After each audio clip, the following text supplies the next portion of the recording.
What do humans find so fascinating with this continual barrage of moving pictures? It's a primary source of information and entertainment.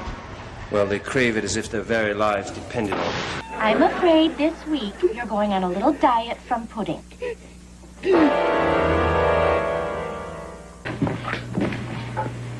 What was that? Well, you know, it's a little love tap, sign of affection. You didn't have anything like that on your planet? Oh, yeah, sure, like this.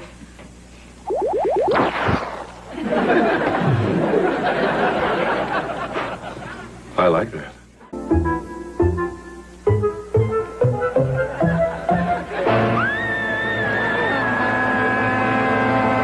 Excellent.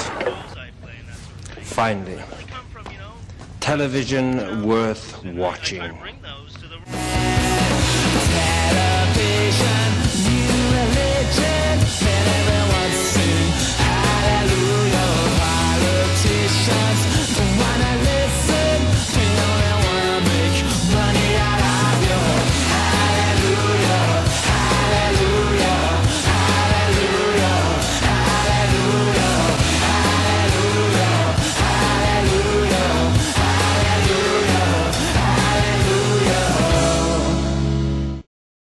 Our episode begins with the whole high school taking a field trip to the zoo. What are they, in first grade? When I was in high school, all my field trips were either to the museums or government establishments like fish hatcheries or dams. It doesn't seem like there's any kind of lesson plan going on either. No teacher or zookeeper giving a lecture while name-dropping nice as neat. Just a bunch of teenagers running around the zoo. Rachel and Cassie are hanging out with a guy named Ethan, who looks a little like a young Tony Little. While their backs are turned, some dumbass kid jumps a fence into a crocodile pit, so Cassie and Rachel jump in after him while Ethan runs off to get help. Run, Ethan! Run like a gazelle!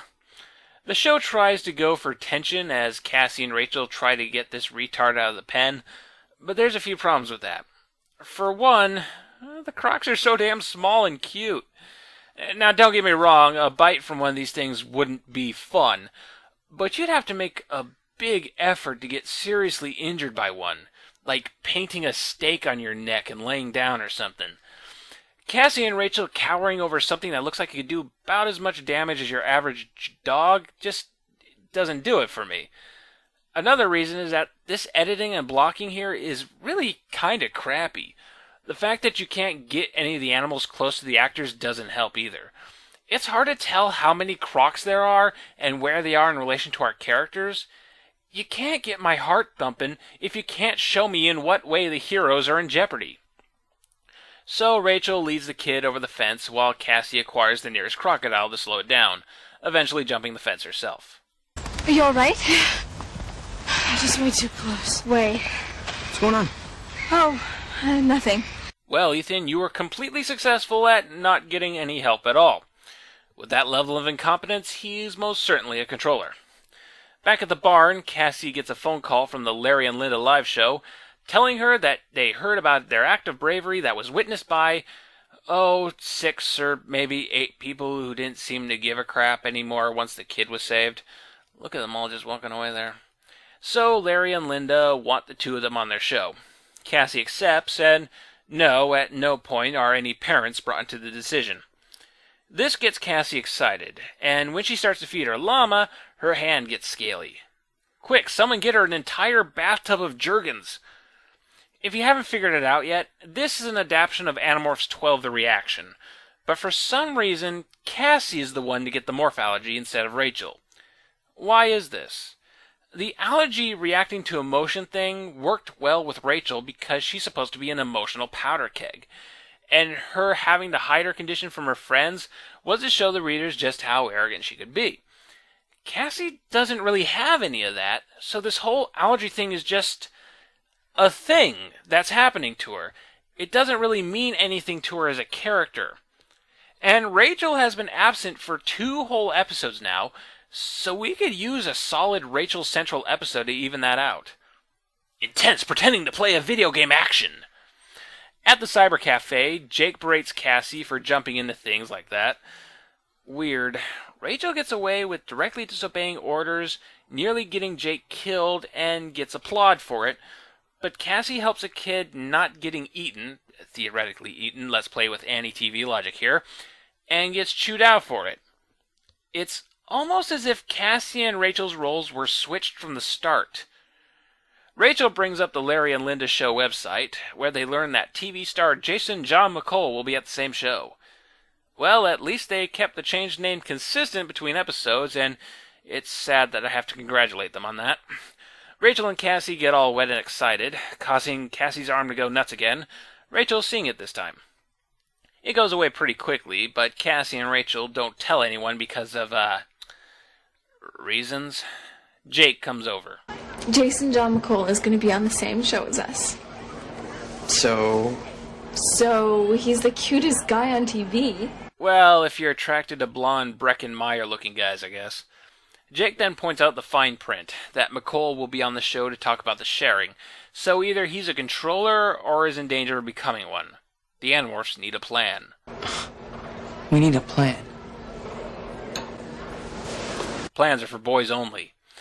Cassie gets worried about this infliction of hers, not surprising since it seems to be making her walk like she's 8 months pregnant. Let's see, I'm already a big animal buff, so I need to find a book that might have something I don't already know. Irwin? No. Bingo! Dorling Kindersley. Look, I'm not bashing DK books here. They're quality books. But this is like looking up dog training tips by reading See Spot Run. Tom shows up, and Cassie's nervousness causes her to start morphing, which I should note has never included her clothes. Her watch stays the same when she goes scaly, and when she starts growing ridges along her back, her shirt is unchanged. I understand why you went with the whole morphing and clothes thing, but you have to be consistent about it, people. At the barn, the Animorphs work out their plan for the show. So Mark will run around the outside while Rachel will toss him the yerk and then boom! Into the end zone. Cassie comes in and tries to talk to Axe alone, but she starts to cramp up and morphs right in front of everyone.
Say, all toasters toast toast. Alright, enough of that. I always wanted to do my own YouTube poop. Axe explains that all this uncontrolled morphing thing is because Cassie is allergic to the crocodile DNA, and that the DNA will expel itself sometime between now and 3 weeks. While the chances of Cassie burping up a croc on the Larry and Linda show is slim, Jake still says it's too risky and calls the whole thing off. That night, Cassie is in the need for some reassuring words, so she calls Rachel. Hey, Rachel, it's me. I'm sorry to call you so late, but I wanted to tell you that... You did it. You went through the burping thing? Well, not right now, but that's great. So we could still stop Jason from talking about the sharing. Well, okay. Well, Cassie ends up playing along with this, and everyone shows up for the show. Even Axe this time. In the makeup room, the two girls run to McCole, who acts like a stereotypical TV jackass. Frustrated, Cassie starts to go reptile again. I thought you said you were okay. No, you said she was okay. This brings up the main problem by changing the character with the allergy from Rachel to Cassie, as the metaphor that allergy brought is no longer present. No longer a character piece, the episode now has the message that one should always trust their friends and not lie to them and all that. I mean, that's what the concluding narration from Cassie talks about in any case. However, that doesn't even work because Cassie didn't lie. The conversation between her and Rachel literally went, "Hey, did you burp up the crocodile?" "No." "You did? Great, let's be on TV." Yeah, Cassie goes along with this, but it was ultimately Rachel being stupid that led them all in this situation. As they wait for the show to go on the road, Cassie starts to feel what are basically labor pains. They really seem to be pushing a pregnancy motif through this episode, and Cassie and Rachel run into the bathroom where Cassie burps the croc off camera. Ew, I hope you're going to clean those overalls afterwards. The croc winds up in the studio, and everyone freaks out like a cartoon character. Excuse me. Listen, I hate to cause panic, but there's a...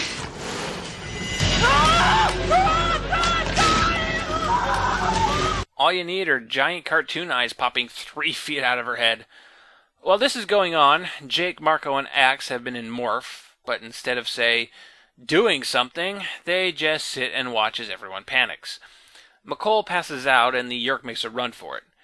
Now, either McCole instinctively passed out, and it was out of the Yeerk's control, which makes the TV Yeerks look even less powerful, or the Yeerk decided to switch off his human host and make a run for it in his slow-as-shit slug body, which makes the TV Yeerks look even more stupid.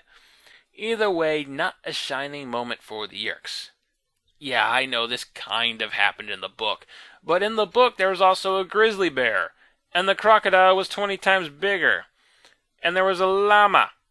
So the girls cart McCole out of danger while the boys just sit back and watch the crocodile attacks the Yeerk, one of the few things it might actually be able to kill. Congratulations, the Animorphs accomplished absolutely nothing. Back at the cyber cafe, Rachel tells them that McCole plans to move to Tibet and study under the Dalai Lama. Now, it was never established in this version whether McCole was a voluntary controller or not, so as far as the non-book reading audience goes, McCole could have told the world of the Yeerk invasion, but instead peed his pants and ran off to Asia. So the Animorphs laugh about the situation and then get into a food fight, and somehow they don't get kicked out because of it.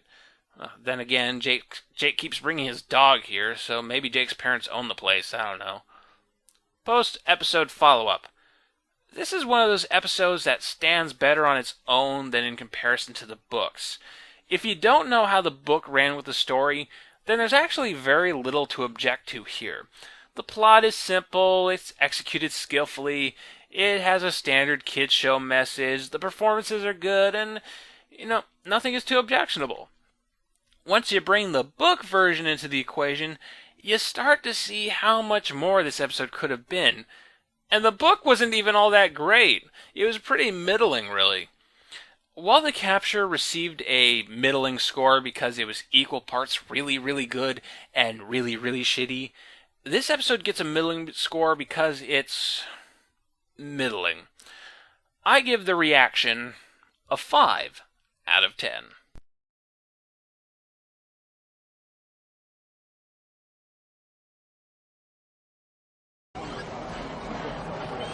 Nachos.